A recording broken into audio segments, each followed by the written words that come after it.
There once was a time in a tranquil village tucked away in a verdant valley.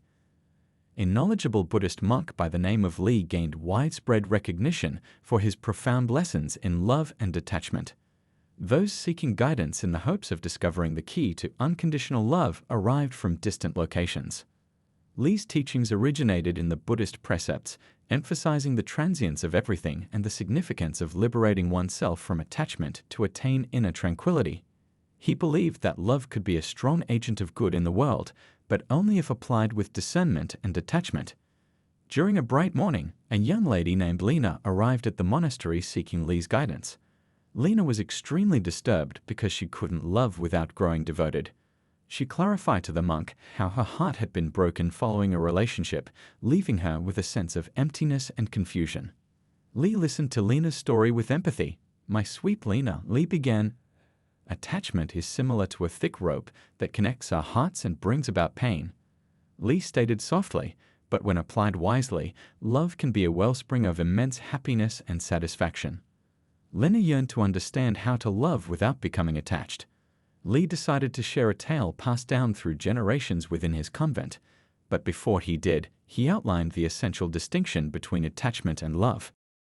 Li started off by saying that one must recognize the difference between love and attachment.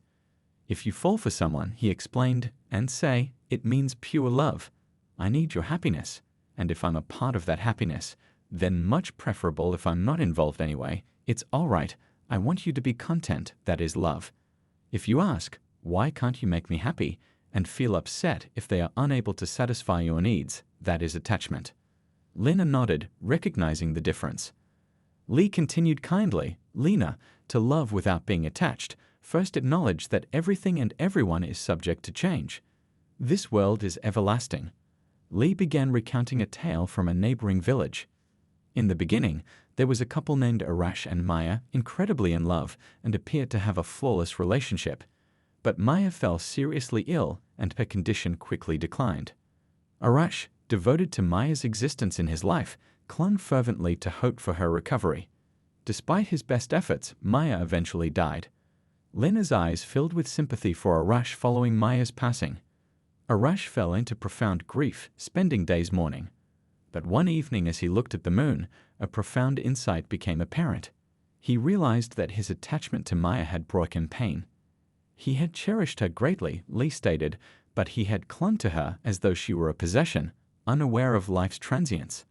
Lena nodded, starting to understand the story's lesson. Arash chose to remember Maya by leading a life of kindness and love, assisting the less fortunate residents of his community. As Arash's heart gradually recovered, he found a strong sense of inner tranquility.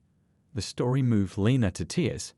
"How can I develop an ardent love without growing reliant on the results of my partnerships?" Lena asked. Li answered, "Cultivate love with an open heart, accepting the transience of life. Recognize that relationships, among other things, are subject to change. As you realize this essential reality, you begin to divulge the attachment chains," Li remarked. Lena was enthralled with Li's insights, embracing the deep understanding of love and detachment. To love without attachment, acknowledge when you start to feel attached to someone and observe it objectively, as acknowledging a passing cloud in the sky. Be mindful in your relationships, completely present in every second, Li continued. This is where love's actual essence is found. Lena was excited to take mental notes and implement these lessons in her daily life. Li emphasized the transience of everything in the world and the importance of recognizing life's impermanence, including relationships. Give up the false sense of being in charge and possession, Li underlined. Develop compassion. Concentrate on the pleasure and well-being of your family members without expecting anything back. Engage in non-attachment, Li went on. Remove yourself from particular results in your connections. Let them develop organically without attempting to manage or possess them. This manner will release you from the responsibility of anticipations. Nurture your own contentment, joy, and fulfillment inside oneself, Li said, as opposed to depending solely on outside resources like relationships to ensure your happiness. Lena expressed her gratitude to Li for his motivating advice and departed the monastic community with renewed resolve to apply these lessons in her daily life. As she implemented Lee's teachings, Lina's relationships grew healthier, more content, and free from attachment. Lina recognized that while attachment had its drawbacks and difficulties, through commitment, she found profound inner tranquility and a love that exceeded clinging, a love that was unadulterated, selfless, and timeless. The knowledge Lina gained from the Revered Monk Lee taught her that sincere love grows when we give up attachment and recognize life's transience, achieving selflessness and inner peace in the process, embodying compassion. As this then comes to an end, I invite you to join me as an essential component of our Inspiro Sustain community, Lee urged. If this narrative inspired you, strike the like button, share with friends, and post a comment below. Remember to ring the notification and subscribe bell for further inspiration and serenity. Your involvement keeps us moving forward, Lee concluded. I appreciate you joining this route of knowledge and enlightenment with us.